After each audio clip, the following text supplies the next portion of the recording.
Hello friends, हम लोग सिरौंज आए हुए हैं सुहाग गार्डन में 15 अगस्त 2025 सेलिब्रेट करने जश्न आज़ादी।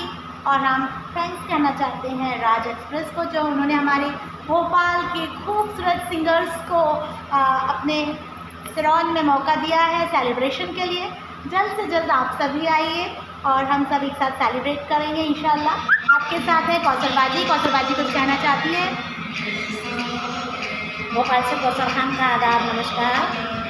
आज सुहाग गार्डन सिरौंज में बहुत ही खूबसूरत सी 15 अगस्त की महफिल सजाई है इरफान भाई ने और राज एक्सप्रेस ने। उन दोनों को मेरी तरफ से बहुत बहुत धन्यवाद, बहुत बहुत शुक्रिया। जी, मैं मोना को आवाज़ देना चाहूँगी। मोना प्लीज़ कुछ कहिए हमारी। मैं मोना खान भोपाल से आप सबका तहे दिल से धन्यवाद करती हूँ।